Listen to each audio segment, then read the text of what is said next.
မင်္ဂလာပါမိတ်ဆွေ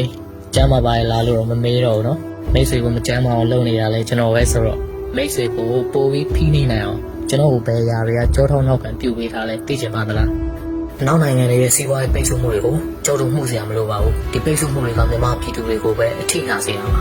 ကျတို့ရဲ့အဓိကတက်သွေးကြောဖြစ်တဲ့ရေနံနဲ့ဘောင်းတောင်းတွေကသူတို့ပိတ်ပင်လိုက်တဲ့စီးပွားရေးလုပ်ငန်းတွေထဲမှာပါမနေပါဘူးမိတ်ဆွေဘသူ့ကိုမှပြန်မပြောနဲ့နော်2021-2022ဘဏ္ဍာနှစ်မှာရေနံနဲ့ဘောင်းတောင်းတွေကနေအမေရိကန်ဒေါ်လာတန်ပေါင်း1500ကျော်အကျိုးနဲ့ရမယ်လို့ခန့်မှန်းထားပါတယ်မြန်မာရေနံနဲ့ဘောင်းတောင်းတွေလုပ်ငန်းစုရဲ့ဘဏ်အကောင့်တွေကလည်းကျွန်တော်တို့လက်ထဲမှာဆိုတော့ဒီဝင်ငွေအကုန်လုံးကျတို့ကြိုက်တယ်လို့စီမံခန့်ခွဲလို့ရနေမှာပေါ့ဗျာ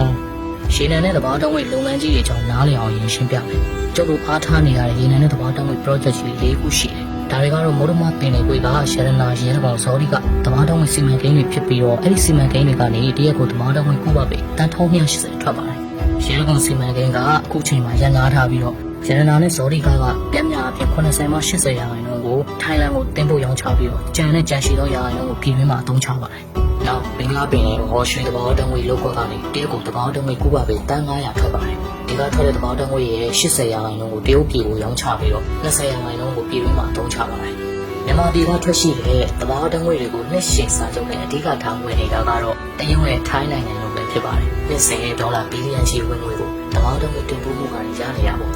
ပြည်တွင်းအတွက်အသုံးချမှုလို့ဆိုတဲ့အခါမှာလည်းတပ်ပိုင်းစီးပွားရေးလုပ်ငန်းတွေခရိုနီလုပ်ငန်းတွေလည်းပတ်ဖို့လုပ်အပ်တဲ့ဆိုင်ဖြည့်ဆည်းပြီးတော့တတ်လို့အောင်ပြောလို့ရပါတယ်။ပြည်သူတွေအတွက်ပြည်စင်ပြီးပြန်ပြီးပေးအောင်ကလွယ်ရင်သဘာဝတောင်းဝိတ်ကရတဲ့အကျိုးမြတ်တွေပြည်သူတွေကိုလုံးဝခံစားမှုမပေးတာပါဘူး။ကျော်တို့စစ်အုပ်စုကအဲ့ဒီပတ်စံတွေကိုအရင်ကတည်းကကိုကျိုးတစ်ခုတည်းအတွက်တုံးချခဲ့တာပေါ့ဗျာ။ခင်ဗျားတို့မသိသေးတဲ့လောက်ကွက်လေးပြောပြမယ်။2010ခုနှစ်မှာတူရကီနဲ့ကုမ္ပဏီရဲ့ရတနာလောက်ကွက်ကနေ PTT ကသဘာဝတောင်းဝိတ်ဒေါ်လာတန်း100ကိုဝယ်တယ်။2010ဆိုတန်းရွှေလက်ထပ်ပေါ့။ရောင်းဝယ်ဖြစ်ပြီးတော့တပတ်အတွင်းမှာပဲအဲ့ဒီကရတဲ့နိုင်ငံပတ်စံတွေကိုပိုက်ရုရှားတို့ကမှကြီးတွက်တွေတိုက်နေဆယ်စီကို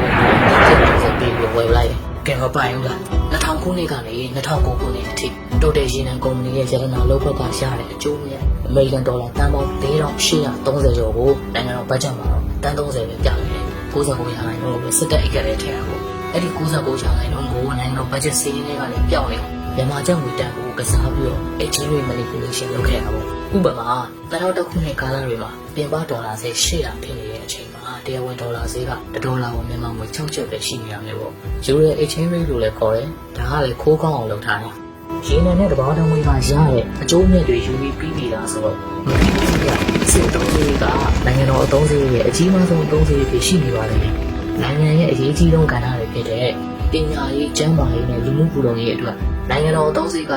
12.5ရာခိုင်နှုန်းပဲရှိနေတဲ့အချိန်မှာကျောင်းတို့စစ်အသုံးစရိတ်က15ရာခိုင်နှုန်းထိရှိနေတာပါတိုင်းပြည်ရဲ့နိုင်ငံဝင်ငွေ90ရာခိုင်နှုန်းနီးပါးကစွမ်းအင်ရေနံနဲ့သဘာဝတောင်းဝေးကရတာပါစစ်တဲ့အတွက်အသုံးစရိတ်ကလည်း15ရာခိုင်နှုန်းတောင်းတယ်ခိုးထားတဲ့ပတ်စံကလည်းတိုင်းပြည်ရဲ့နိုင်ငံဝင်ငွေ90ရာခိုင်နှုန်းရှိတဲ့ရေနံနဲ့သဘာဝတောင်းဝေးကရတဲ့ဝင်ငွေရဲ့69ရာခိုင်နှုန်းဆိုတော့နှစ်စဉ်တိုင်းပြည်ဘဏ္ဍာရဲ့80ကနေ80ရာခိုင်နှုန်းနီးပါးကိုစစ်တဲ့တခုတွေကသုံးနေတယ်လို့ပြောလို့ရပါတယ်